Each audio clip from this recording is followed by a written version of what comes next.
I guess it is worth reminding the viewers back at home, but I guess I'll remind them after we finish up the intros here.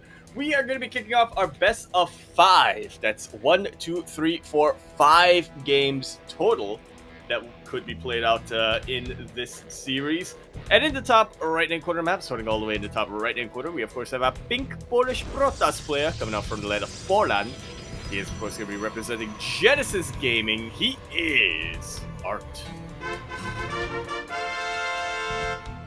And spawning in the bottom left-hand corner of 2000 Atmospheres LE, we have the South Korean Terran player. He is teal, representing Shopify Rebellion. It is ByuN.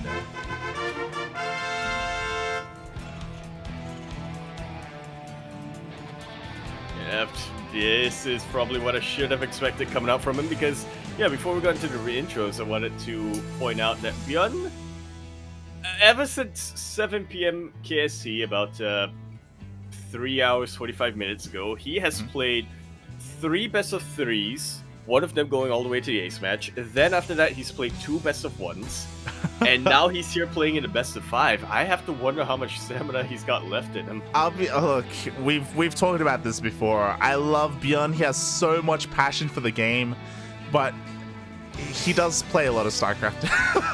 Yeah. Sometimes an unhealthy amount.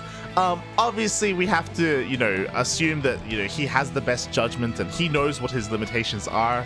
But, I hope he does take care of himself, though, Yeah, I'm hoping his posture has, he hasn't neglected his posture too much here. I mean, it's kind of the elephant in the room whenever we cast ByuN is, he does have wrist issues that have a tendency to flare up, and yeah, after playing these many games in a row, hopefully it's not gonna be too much for him. Yeah, and I'm sure he's fine. Like, I think they've even addressed it before about how it's mainly like a psychological thing. Maybe it's like it's usually flares up like at offline events when you're in like a high stress situation. So when it comes to online events, I'm sure he does have a much easier time here. Meanwhile, speaking about the openers a little bit, we were even talking about this earlier in the broadcast, but ByuN did go for the fake proxy, the pseudo proxy. Yeah. A little bit closer to ArT's side of the map, though. So for a second, I thought that it actually wasn't gonna be a full-on pseudo proxy. But yeah, it's what it was. Yeah. And because of that, ArT, he was forced to pump out a Zealot, because again, he didn't know if it was fake or not. There was even a bunker here in the mineral line, which thankfully ArT was able to deny because of that Zealot, and now he's going to try and get a little bit more value with it. Meanwhile, already chipping away at this Widowmine. Hello? Oh god! It does borrow just in time. Wow. One hit off from being taken out. And this does confirm for ArT that, there are going to be... He wants to bait it. He wants to bait it. Oof. He gets the bait, and now because it's not revealed, he is able to chip away at it. The Adept will pay the price, but this Zealot is going to be able to chase down this Widowmine. The Widowmine is too fast. It's too quick. The Zealot can't keep up. It's gaining ground. And at one Zealot's like, you dang Widowmine. You wait till I research charge. Then we'll see who's too quick.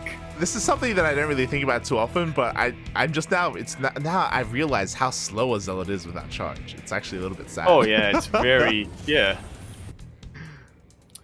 It's very noticeable. Yeah, meanwhile, this is perfect timing here for this Oracle, as it does sustain a lot of damage by these Marines. I say best time just because the Widowmines, they did leave. Yeah, it's a perfect timing, but unfortunately for ArT, not quite the perfect angle for the Oracle, so it does take a little bit of hull damage. ByuN doesn't have a boost here, so it's going to be pretty tricky for him to unload one of his mines. Can it target? It cannot. But it does on Burrow. It will retarget. Does connect with the Phoenixes. Will end up getting one Phoenix, but no drone damage. Yeah, not too bad here for ByuN. He, not being able to get any of the probes is unfortunate, but he does get a very nice scout, and he does weaken the Phoenix force a little bit. It's very possible for Phoenix to snowball as the game continues. Yeah, they really can. As we can see, ArT has he hasn't really continued that Phoenix production, only working off of 2 right now, which honestly isn't the most threatening Phoenix count, so ByuN should be fine. He does have a Raven, he has to be a little bit careful, he has to babysit it, but again, the threat to it isn't too great. Yeah, and it gets tagged, but with these Marines out, with that Cyclone out, ArT does not want to take the risk of taking out that Raven. ByuN just building up for his push, ArT building up to hold the push. Exactly, ArT kind of working off of minimal gateways. I mean, we do have now another gateway on the way, 3rd base on the way as well, and ArT feels safe to do this because, I mean, he has these Stargate units waiting outside, consistently tagging the army, keeping an eye on any kind of move out, which I imagine we are going to see soon once the reactor finishes, once we get our first handful of medevacs. Yeah, this is pretty well timed out here for ByuN. The Stim should finish up by the time he hits across the map, assuming he pushes out when the medevacs come out. Doesn't have any tanks right now, but he is working a couple of vanilla mines, so yeah, it's at least something. It's gonna be an interesting push. Again, I'm used to like the Korean Terrans focusing a lot more on these tank pushes, especially in TvP, but ByuN approaching this a little bit differently, not getting a tech lab on his factory and just pumping out as many mines as possible. Yeah, it's something that we have seen a couple of times in the past. Raven will reveal the stasis ward. ByuN will not get trapped. There we go. He is able to clean up that stasis ward, move out across the map. What's important is that, again, ArT does have eyes on this. He did actually resume Phoenix production, did pump out 1 more just to help out. And now he's getting ready. Shield batteries on the way. ArT on stasis trap as well. It's a little bit complicated here for ArT just because he isn't facing any tanks, but I still do think that his army is a little bit better than ByuN's. I say that, I forgot you can disable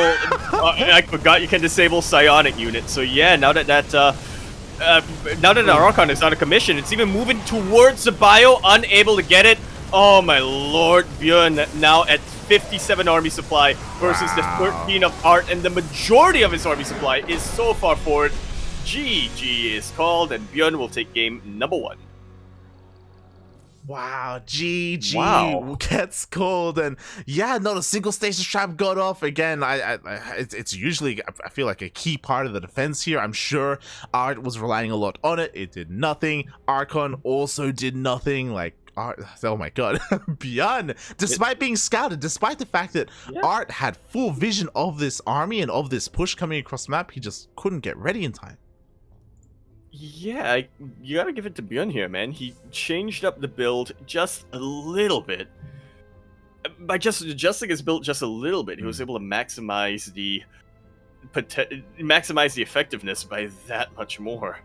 I guess it was also because, he did scout that ArT was going for a Phoenix kind of build. It was interesting as well that he transitioned to Templar Archive from there instead of a Robo Bay and a Robo Facility. Yeah, it was interesting to say the least, right? Especially because he did scout the additional Raxes. Like, he did see that it was going to be a predominantly bio push coming. I don't know if I'm necessarily fully against him going into a Templar Archives and going, I guess, taking towards Storm.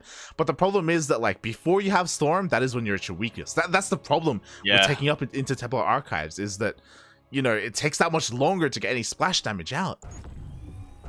Yeah, we normally see Protoss players who do try to rush into Templar Archives. They normally go Blink or something to get to there, right? They're just trying their best to slow down the Terran advance, but in this case, it didn't quite work out. But that was game number 1. This is game number 2, and it is, of course, going to be on Leningrad LE. We're in the top left-hand corner map, starting all the way in the top left-hand corner. We have a pink Polish Protoss player coming out all the way from the land of Poland. He is, of course, going to be representing Genesis Gaming. We have a work of art.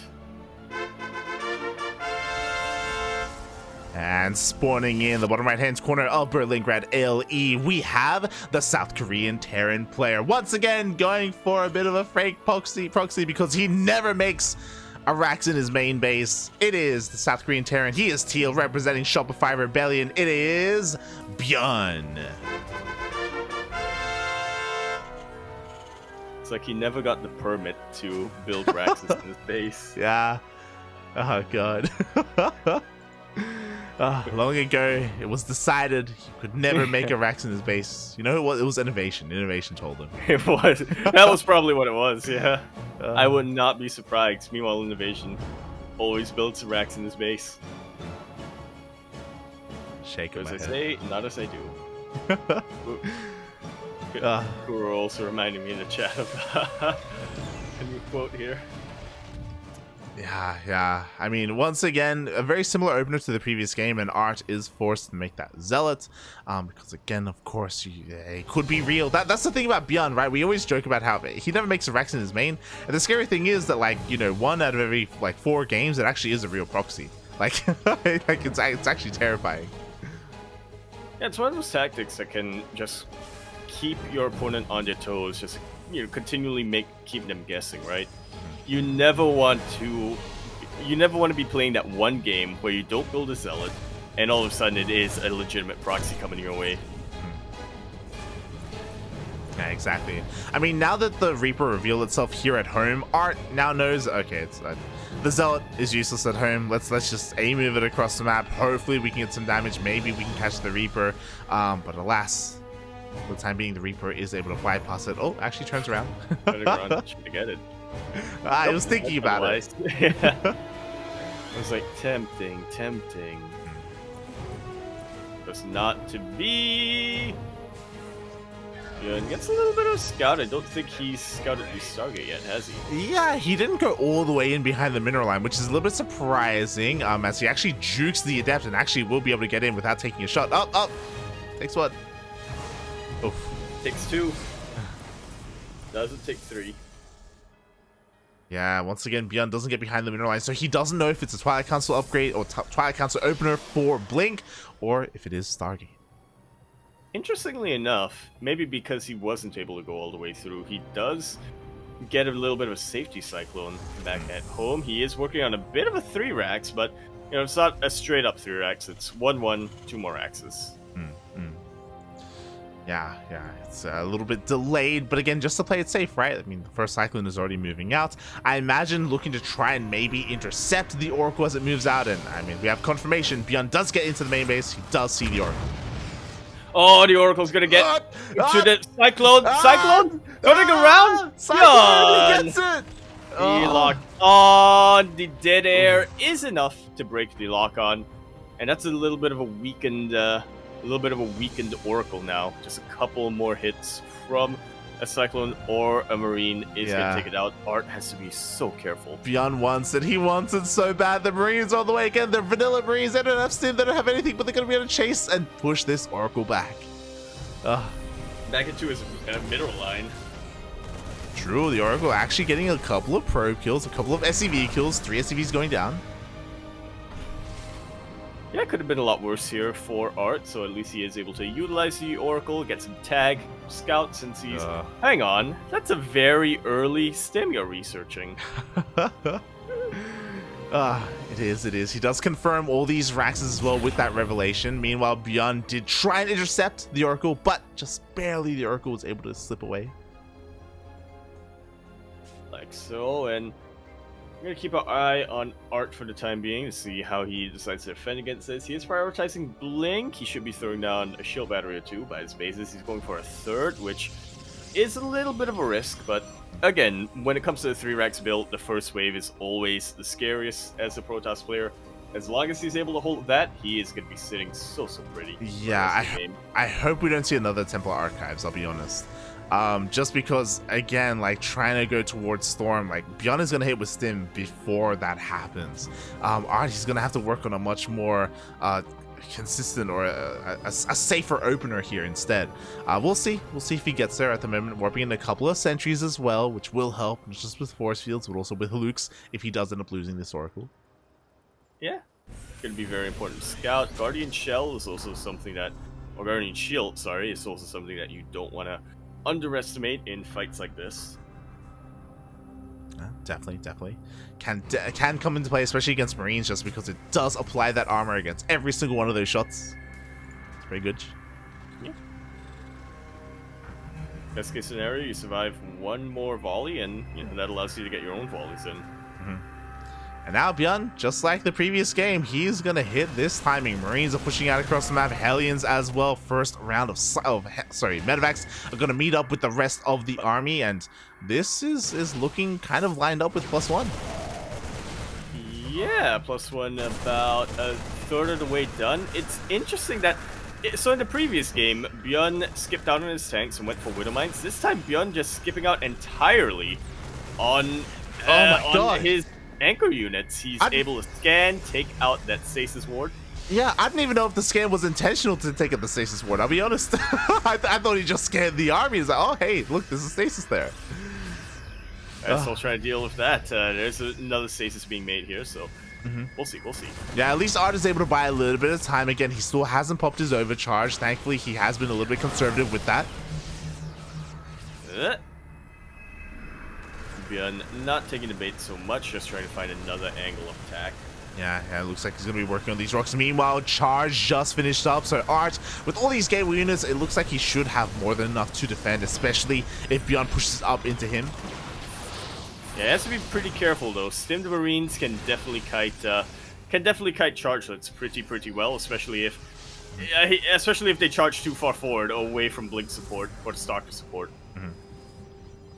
Yeah, exactly. Meanwhile, Storm is on the way, but again, a big difference between these two games is that ArT did focus a lot more on his army before getting there. Nice force field here does cut off the majority of the army. A couple of units being picked off immediately. Not too bad. Yeah. Little bit of a entrance here for ByuN. I mean, honestly, there was some pretty good target fire there by ByuN. He focused down the majority of the sentries, only 2 sentries remaining, but ByuN does not find a way in, and ArT defends long enough to the point where now Storm, it's gonna finish. Like, he's gonna have some splash damage. He's defended. Yeah, ByuN recognizes I cannot break you just yet. I'm gonna head back, secure a third base, and ArT, again, I think he's in a very safe position for now. He's pretty stable economically. No damage has been done whatsoever. He's getting his tech without any hiccups. ByuN has to do a lot to disrupt ArT. ArT just needs to survive. Yeah, I just really appreciate that it does feel as if ArT has kind of learned and quickly adapted from game 1. He's not just going to get rolled over the same way how that happened. Because let's be honest, game 1 did feel a little bit one-sided. Yeah. So that's because it was. It was, yeah. So ArT a lot more on point, just tidying up his build. Meanwhile, a couple of Cyclones are working up here, looking to try and force a cancel. Oh, they're going to get it. It's getting low, and he does force the cancel. It's unfortunate, but he can rebuild that since it wasn't a kill. Because of the resources. Yeah, exactly. I mean, it could have been worse, right? It could have been that kill, as you said, so at least ArT is able to stay on top of that. Regardless, ByuN keeping his opponent on those 3 bases just a little bit longer. He himself is taking on up. Ghost Academy's already done. The first wave of Ghosts are on the way. Yeah, but they're not going to be here just yet. As they pop out, they will have 1... Okay, he has 3 EMPs available to him, but I don't believe... Yep, he doesn't have advanced shockwaves. Not advanced shockwaves, seismic. Enhanced. Wait. Enhanced shockwaves. Is that really what it's called? Yeah, right? Enhanced shockwaves? Enhanced shock... It should be, yeah. Seismic spine is the other one. Seismic shockwaves? Big EMP. He hasn't researched big EMP. He's researching it now. It is on the way. Meanwhile, a little bit of pathing issues there. Some gateway that's going to be traded out for free. Yeah, before the fight even begins, don't want to be making mistakes like this. ByuN pretty close to maxing out ArT as well. We're on such a short map for Leningrad that we're just about going to be seeing engagements one after the other. Nice snipe on that High Templar. Yeah, exactly. Very nicely done there by ByuN. Even baits out that station trap as well. But what's important is that we do have some diversified AoE. We do have some disruptors coming out. At the same time, a bit of a zealot run by, but it will be caught by the reinforcements. Yeah, EMP a little bit whiffed there. Another whiffed EMP. This is before big EMP has been researched as well. Enhanced shock. See, I told you. Enhanced shockwaves. Mate, you had it right. Enhanced shockwaves. There's no seismic. There's no Enhanced seismic activity here. shockwaves. God damn it. What did I think seismic? I told you it's seismic spines. That's lurker range. I know it's lurker range. Wait, then what's... Oh, adaptive talents is quick burrow. Yeah. Oh god. The disruptor will get a couple of units here, but just a few marauders. The ghost is still up and running. There's still plenty of energy. Oh my god. Split! Nova But after that Nova connecting with the army. ArT blinks on top of what little is left of what ByuN has, and ArT has the momentum. He can keep on going. Yes, be careful though, because we did have a massive amount of reinforcements just banking up here at the natural. Yeah, so many of ByuN's reinforcements were held back at home. They had to deal with that zealot harass! Very good purification over here from ArT, and just like that, ByuN is on the back foot. So be so careful. Exactly. ByuN is very trigger happy. Whenever he sees a Nova, he runs forward. He doesn't run back. Because 50% of the time, he will snipe the Disruptor. The other 50%, he does not. So it's great to play Disruptor against ByuN, and mate, that's a lot of Disruptors. Really is. Another handful of bio units being picked off. Not seeing too many splits here from ByuN. Again, yeah, he's not about splits, mate. He's about target fire. He's like, I will kill the Disruptor or I will die trying. No compromise. Oh god, exactly. As the two armies are dancing in between each other. Despite the amazing Novas we had earlier, that was really keeping ByuN at bay. He's still keeping up with his macro. He's still keeping up with everything else. Oh, even lands an EMP.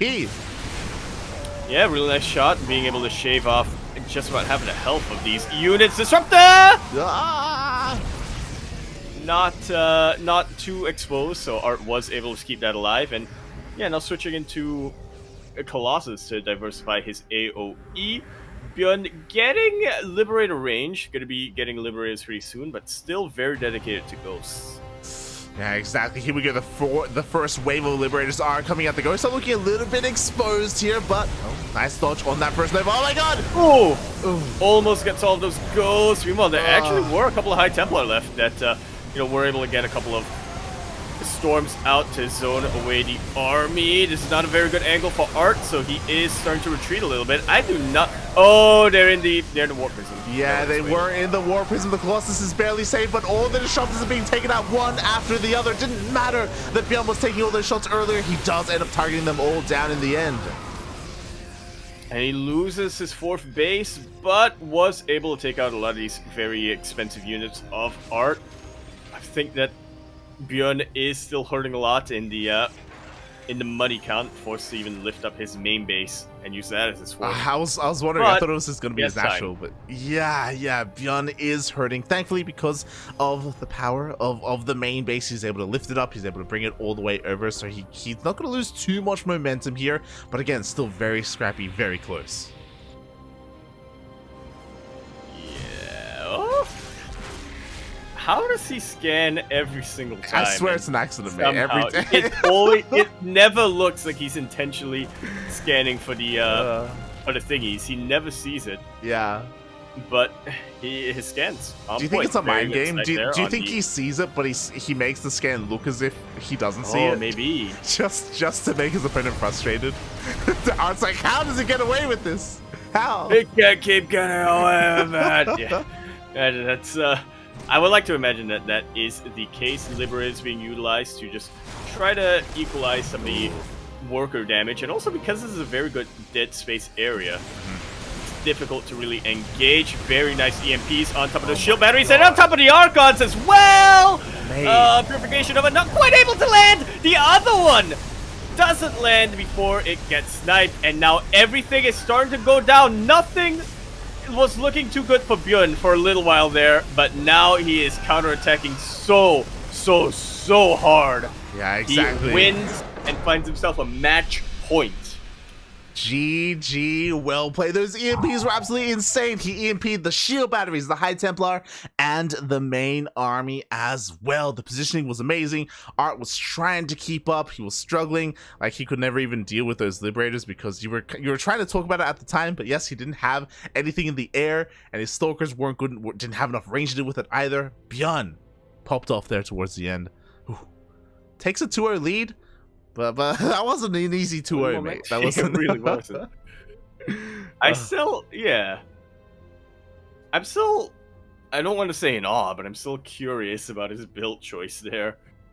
2 games in a row, skipping out on not going for the more traditional Korean Terran build of going for an earlier tank push. Mm-hmm. Both games kind of not prioritizing anchors in his initial push. In fact, in game number 2, just not going for mines or tanks at all. Yeah.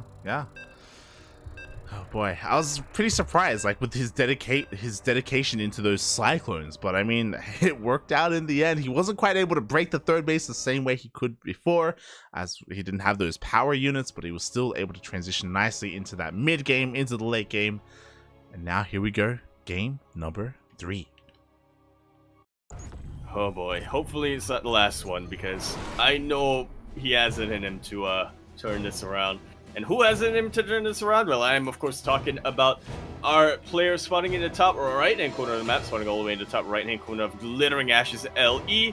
A pink Polish Protoss player coming down from the land of Poland. He's, of course, going to be representing his team, Genesis Gaming. And IMO definitely has it in him to start turning this series around. Hopefully he is able to do so. He is ArT.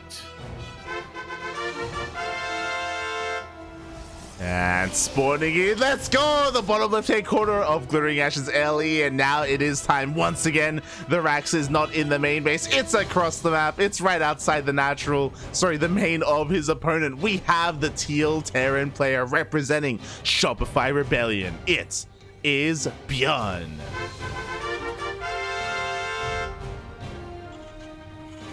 We should make a prediction about whether or not ArT builds a Zealot this time.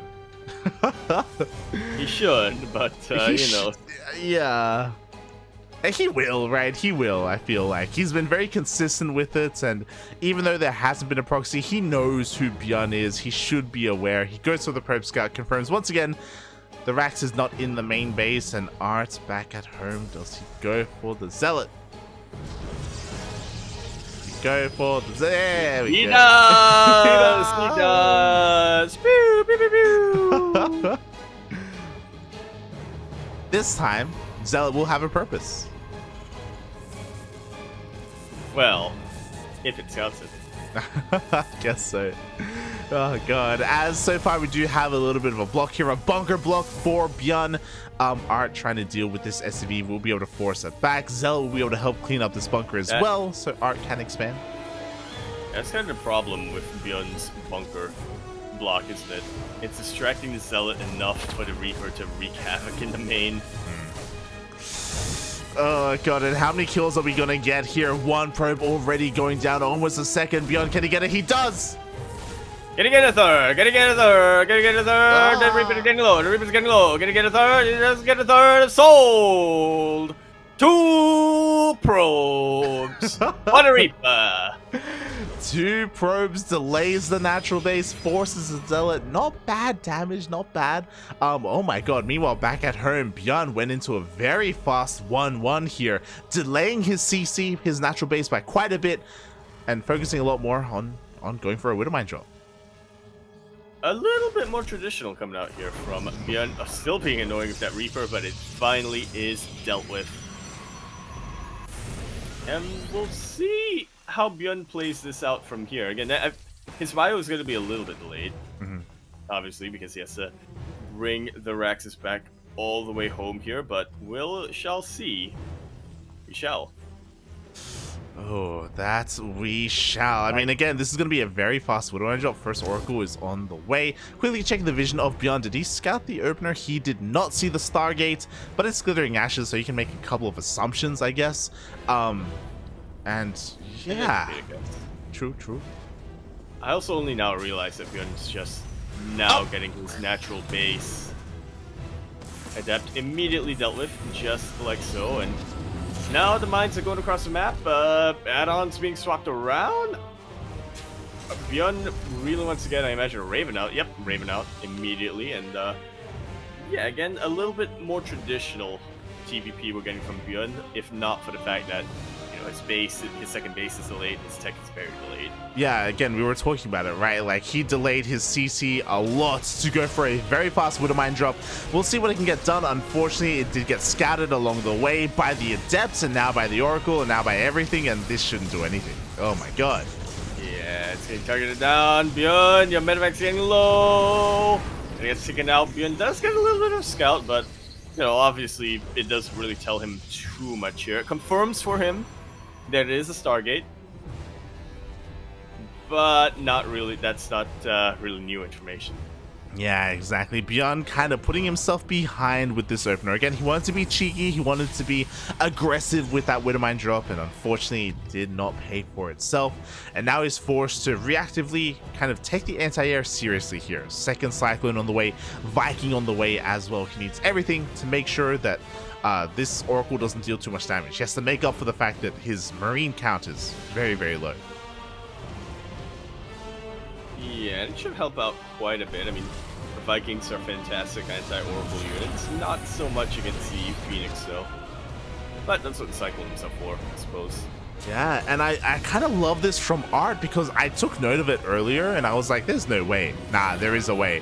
He went for a very fast robo for a robotics bay. He is cutting a lot of corners right now, and he can get away with it because of how well the early game went for ArT. Because he was able to completely shut down that drop, he can kind of, in a way, safely tech up all the way into Colossus.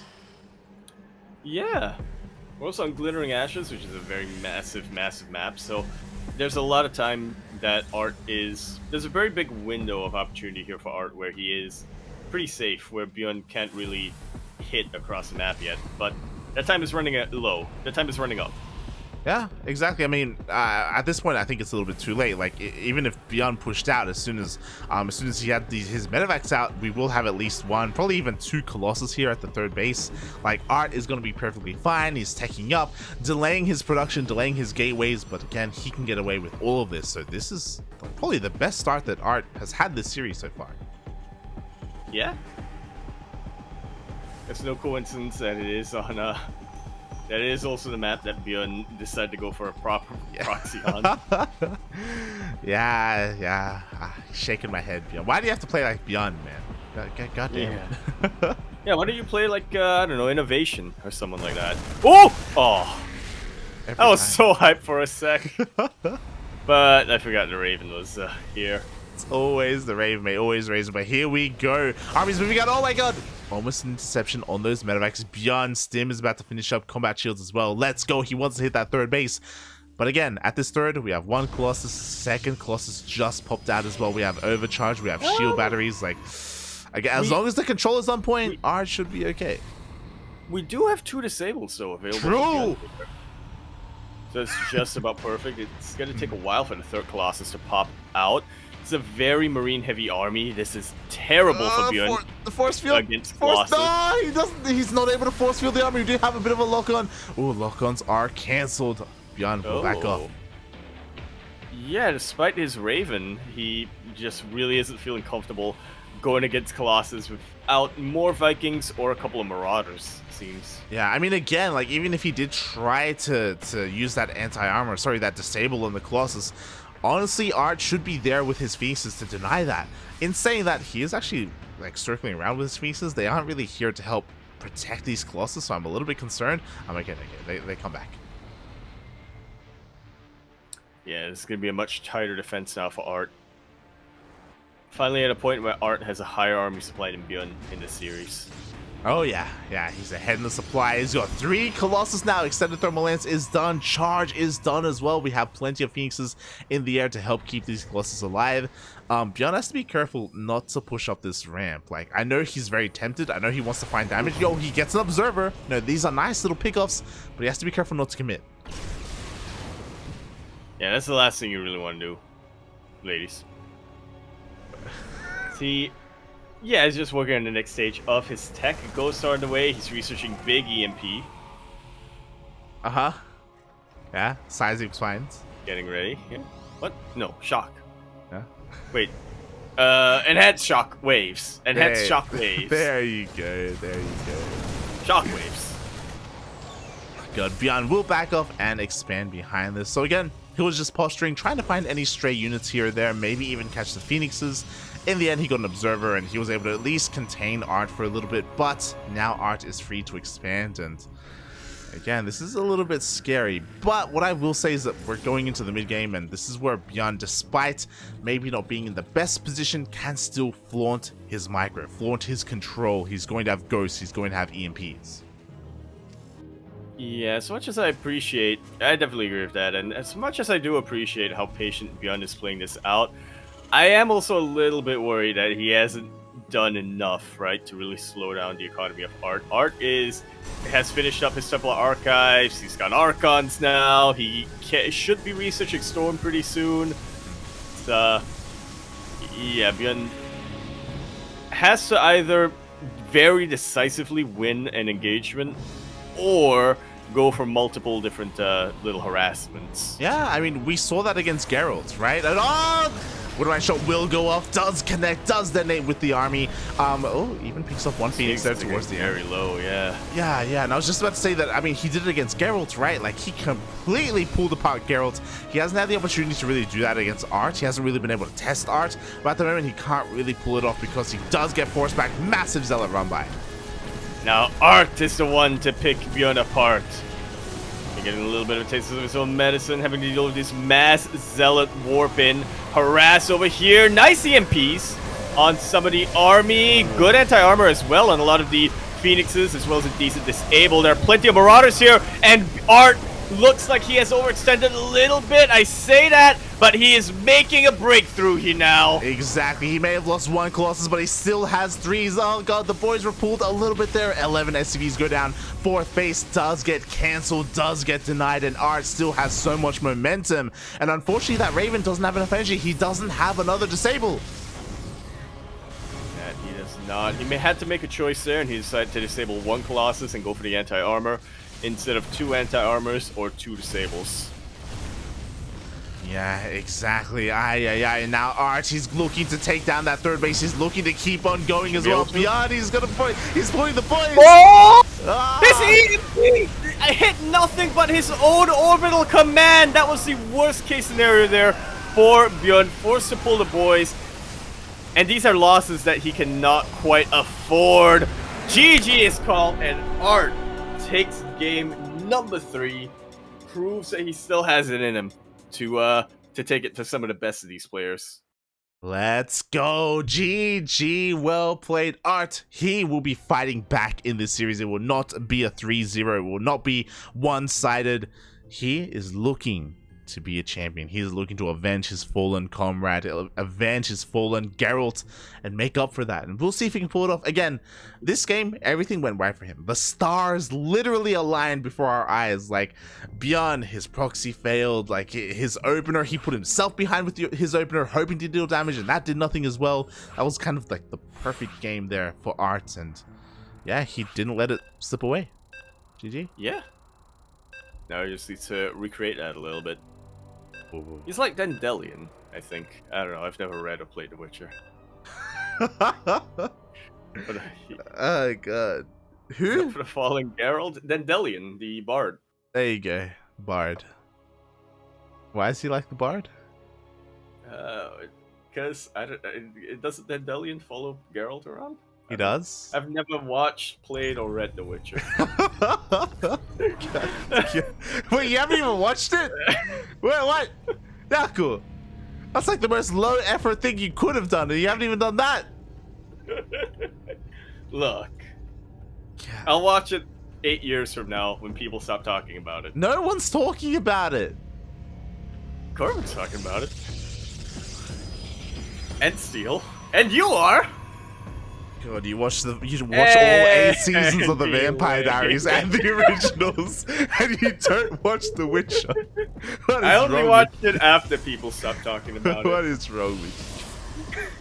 I only watched it after it stopped being popular. Although, in fairness. Anyway, we have a series on our hands. We're continuing our series on Pride of Altares LE. We're, of course, in the top left-hand corner of the map, starting all the way in the top left-hand corner. We have our pink Polish Protoss player, all the way from the land of Poland, starting to turn this series around potentially, as he is, of course, the #1 seed in all of Sparkling Tuna Cup. Representing Genesis Gaming, he is ArT. And spawning in the bottom right-hand corner of Pride of Altaris LE, we have the South Korean Terran player once again going for a Rax out of the map. But this one is fake. Representing Shopify Rebellion, it is ByuN.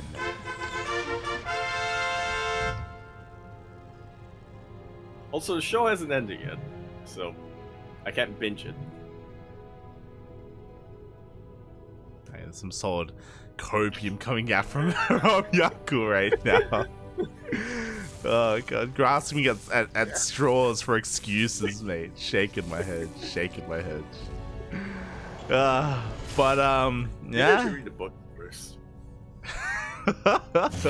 Meanwhile, ArT actually does scout here this time. I think for the first time he actually scouts the proxy location, confirms that the Reaper is at home, and this time did not make the Zealot. Yeah, so that saves him 100 minerals here. He can definitely do his opening a lot more efficiently, whatever he chooses to use it for. And we do have confirmation, a bit of an earlier Twilight console. Oh, that's a little bit different, to be honest, because I think every game so far he's gone for a Stargate opener.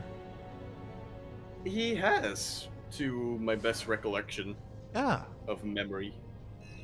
Interesting, especially because similarly to Glittering Ashes, I feel like this is also a really good map for Skytos. I say Skytos, for a Stargate opener with Phoenixes and Oracles, just because you have a lot of room to maneuver around. It takes a long time for the army to move out across the map. So yeah, ArT playing this a little bit safer. Yeah, this time not going to get bamboozled by the Widowmine drop, which ByuN is doing once again, but not a very committed one. He only has one mine. Yeah, one mine straight into that Cyclone. Interesting. He might not be going for a mine drop after all. Yeah, I mean, there's no starport. He actually threw down 3 more Raxes. Well, 2 more Raxes. Yeah. Hey. I'm liking this. I'm liking how both of our players are just adapting and adjusting their openings. Yeah, I mean, this is very interesting. Like, Cyclones are a great defensive unit, right? Like, if there was an Oracle coming across the map because of a Stargate, then ByuN would be able to shut it down. But he's kind of being bamboozled a little bit here because ByuN hasn't scouted the tech. He doesn't know what there is.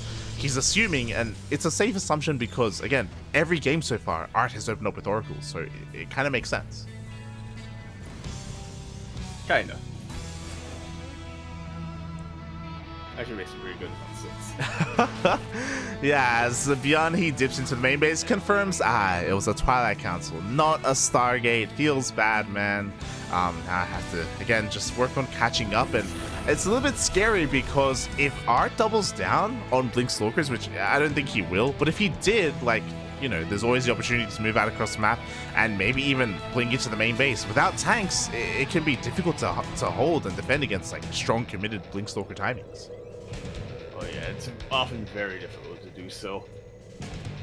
Mines are decent, but not fantastic. An Observer is making its way across the map, and of course, even if ArT doesn't fully commit to the aggression, it's always important to have these stalkers out in the middle of the map to catch reinforcements. You know, best case scenario, you picks up a couple of tanks before ByuN is able to move across the map.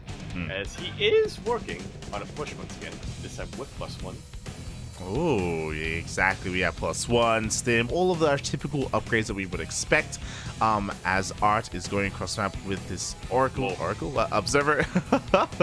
And hopefully we'll get eyes on what ByuN is doing. Be able to pick off one of these Widow Mines. I say one of these, the only Widow Mine. Yeah, again, another decent pick off. I mean, this will alert ByuN of the location of the army, so again, he can respond in kind. Is worth the Blink Stalkers, but doesn't really have anything in the main. He is relying fully on Bio right now. He's a Shimmer though, and he will be able to take out that Observer, so doesn't have to fear about blinks into his base for the time being, and Stim has finished up. This is starting to get a little bit scary for ArT. Yeah, what do we have at home to defend? This time the Colossus transition was a little bit later. This is the first Colossus that is still on the way. And ByuN is getting ready to push out sooner rather than later. Yeah, thankfully for ArT though, there is no Raven this time. So the Colossus isn't going to have as much trouble as it normally will. Nice pickoffs here for ByuN, just being able to shave off the Stalkers before even the main engagement. Yeah, exactly. Speaking of that, main engagement is on the way. Metarex finally meeting up with the main army. Back at home, what do we have to defend? Looks like we will have one Colossus, as it does barely pop out. At the same time, ArT is trying to slow this down as best he can.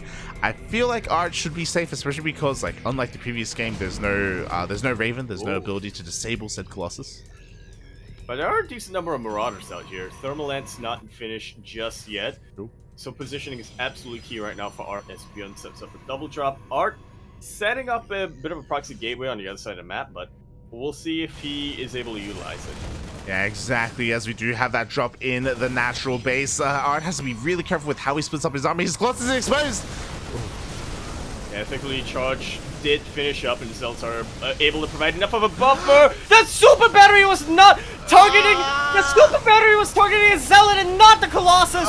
With that, ByuN gets the pick off! That is so unfortunate! That is... Oh my god! My lord, GG is called. ByuN takes the entire series and will be your Sparkling Tuna Cup number 13 champion. 5 championships under his belt.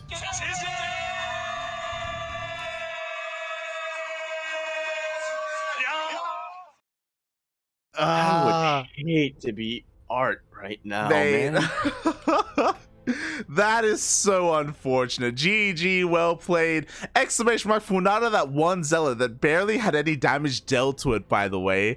And the Colossus is like, help me, I'm dying. And the Shoemaker's like, hold on, wait your turn. Okay, there's a Zealot right here that needs my help, and he got here first. so don't cut in line. First come, first serve. Exactly. Like, I don't care if you're dying. Oh, first come, first serve. Oh my god, like that was so brutal. Like, especially because you know that ArT wasn't looking there at that time. He was focusing on the drop because he popped the overcharge with the Colossus. He's like, yeah, it's fine. Like, there's no way that ByuN can kill this Colossus. Like, it's gonna be perfectly fine. I'll be able to tab back over in a second. And by the time he did, the Colossus was dead. He's like, what? what happened? He's kind of scratching his head. Oh man, he's gonna be so upset when he watches the replay. Sees that one Zealot hog all of the shield battery energy, and ArT was setting up for a later game as well. Yeah. He was setting up for a counterattack and everything. Man, unfortunately wasn't able to survive the initial multi-prong from ByuN, but credit where credit is due. ByuN, throughout the entire evening, has showcased, not just in this tournament, but in Gengar Cup. I'm assuming in Gengar Brawl anyway. I'm hoping it's similar. Was able to showcase that he is kind of a master of multi-prong harass. He knows exactly how to split up his forces and stretch his opponent's attention. Oh yeah, definitely. Unfortunately, ArT had a really hard time keeping up with that multi-prong, and that's not the first time we've seen that. You know, Geralt, same story with him as well. Oh god. But what I will say is that I'm glad to see that it wasn't a 3-0. I'm glad to see that ArT was able to take that game. And with that, I hope he was able to show everyone, hey, like, if things are going my way, I can keep up with the best of them. I can take a game with a player of the caliber of ByuN. There is a very good reason why ArT is our top seed throughout the tournament. And it's because, like you said, he is able to keep up with the best of them. He very consistently signs up and makes it to at least the semis, if not the finals here. So, yeah, very nicely done to all of our players. So all of our players in the entire bracket, this was a pretty historic STC. We had 26 signups. Did have a couple of forfeits here and there, but yeah, pretty stacked bracket today. Oh yeah, very stacked. It was great to see people from all over the world, you know, Koreans, Europeans, North Americans, Latin Americans, players from Australia as well, and Southeast Asia, everyone coming together for this tournament. And yeah, it was really great to see. We even got to see some matchups that we just don't get to see too often, you know, especially like Latin America. Yeah, like Latin America So versus we Europe started with. and against Australia. So the only downside about today is that there were so many good players and so many good matches that we couldn't cast it all. Yeah, it's a little unfortunate, but we'll try to get the replays. And if you do want to get access to that, subscribe or exclamation mark Patreon in the chat. Either or will allow you to have access to the replay packs from the tournaments that we run, that we will be distributing to our subs and to our patrons. Either or, but if you'd like to do both, we would very much appreciate it. Yeah, exactly. You know, it's completely up to you, but yes, all the money that we do make from Patreon goes straight into the tournaments that we run. It's even set up to kind of grow it as well. If you check out our Patreon page, it's set up kind of like Olima League used to be, where eventually it will grow to also extend to the prize pool to the semifinals, eventually a monthly finals as well, and then we can pay admins and pay casters. So yeah. Hopefully, our goal at least is to slowly grow it over time, and Bit by bit. Yeah, bit by bit. It's all thanks to you, Ah. subs and patrons, especially patrons in that regard. On the other hand, subs, you get emotes. So You do get emotes as well. We do have a couple of lovely ones. We have Bedge, and I'm feeling like Bedge right now. I'm so tired. I'm so hungry. Oh my, me too. I have some soup. To have as well after this. But yes. Mhm. I forgot in the middle of the break after I peed, I was supposed to grab a pack of crackers. Ah. I forgot to do that. So yeah. At least this time, ARJ Skater isn't here to force us to cast another game. Oh yeah. Oh god, I'm just saying that so if he We is do in the like chat, the he's gonna replays, redeem. though, Yeah. We do enjoy the replay cast, so. And I hope Yeah. everyone in the chat enjoyed it as well. The tournament, I mean, like we had a lot of great games, a lot of sick games, a lot of tournament Protoss as it typically happens here, but we even had a little bit of Mio sprinkled in. Yeah, it's kind of the best of both worlds. Yeah. And with that, I guess that's just about going to be wrapping us up here. We will be back on Friday with C Duckling Open number 115. That'll be pretty hype, but next week, I'm not sure if we will. Yeah, why is that, Yaku? Why is that? What's happening next week? Coachella. No, that was last week. Next week is, of course, going to be the DreamHack Summer Qualifiers, and looking at the schedule that we have here, we're going to be trying to do all of them, as many of them as possible, starting on Tuesday, the 3rd of May, all the way to Sunday, the 8th of May. We may still have time to have Masters 1 open on the 6th, but yeah, we probably aren't going to be doing Sparkling Tuna Cup next week. Yes, DreamHack is upon us once again. We have been covering it for the past 2 years, ever since 2020, ever since the lockdown started, ever since ESL Pro Tour started. We have been there for every single region except for Europe. So if you're interested in the DreamHack qualifiers for North America, Latin America, China, Taiwan, Hong Kong, and Oceania, then it's all going to be here on this channel. We would love to do Europe as well, but we have to sleep at some point.